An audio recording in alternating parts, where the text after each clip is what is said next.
How do you tell someone to remain inspired in the midst of all the overwhelming negativities we see around every day? It started with Boko Haram.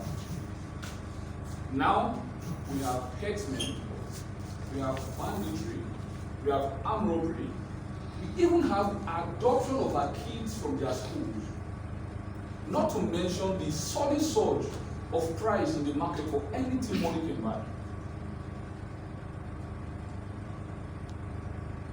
Just answers and things. How many of us have been to the market recently? Just raise your hand. I had an interesting experience recently when I went to buy one of the popular snacks we all know. And I found out that Gala has slipped to fashion. So, it's not just human beings that are working out now. Even snacks do work out. Does this mean that we should become victims of our environment and circumstances? I certainly don't think so. It's a fact that we may not be able to control the things that happen around us most of the time. But I strongly believe that we have a choice in the kind of thought that will allow our mind to focus on pattern. While I was preparing for this project, my friend and I, Jude, decided to take up a challenge online. The challenge was just about monitoring our thoughts and seeing the effects on things around us, on ourselves as well, and the people around us. So it was supposed to last for 2 weeks.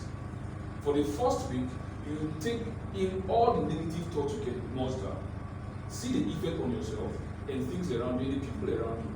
Then the second week will be positive thoughts. So the first week, when I started inculcating all the negativities around, I started listening to news,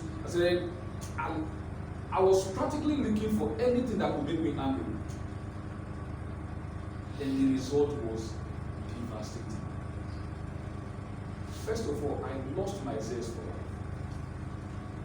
It felt like the whole world was crashing on me. People started picking on me unnecessarily. Clients started pulling out. The Uber guy took forever to arrive. And when he came, it was unnecessarily annoying. For no just cause, things were just going upside down consistently.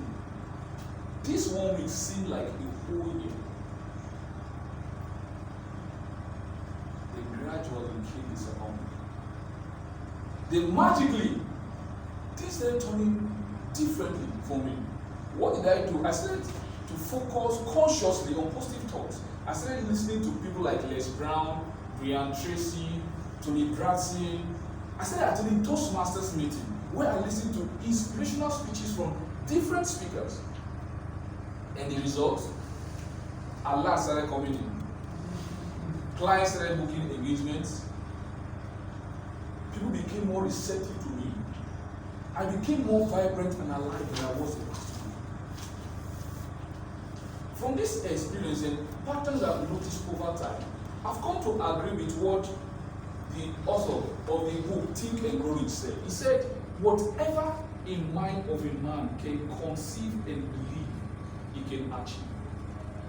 So coming back to my question, how can someone remain inspired in the midst of all the negativities around? It boils down to your choice.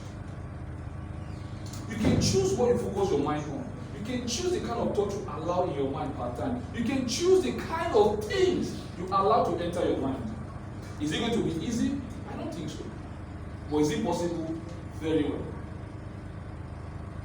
One of our leaders in the division, Toastmaster Efshe, once told me, he said, the basic unit for anything that you want to achieve in life is thinking. Why is this important? Because thinking forms your thought. When you sustain this thought pattern, it forms your mindset. This mindset, when you sustain it over time, give back to your words and your action. When you act in a certain way over a long period of time, you can predict the outcome of your character and thereby your future. So Toastmasters and guests, every day of our lives we are faced with this choices of either to allow things that we see externally influence what we think about ourselves and people around us, or if we choose to influence the things around us by the kind of talking entertaining in our mind. Just like a good book said, I present before you life and death, but I urge you to choose life that you may live. Now I am presenting this option before you. Either to allow circumstances influence you, or you influence the circumstances by your thoughts. But I will encourage you to choose the other option, which is influencing the circumstances around you by your thoughts. But ultimately, it still boils down to whatever choice you decide to make after this meeting, after this speech. So, what is going to be? Are you going to be one of these people that will be a victim, or will you decide consciously to become a victor by the kind of thought you allow in? It was myself.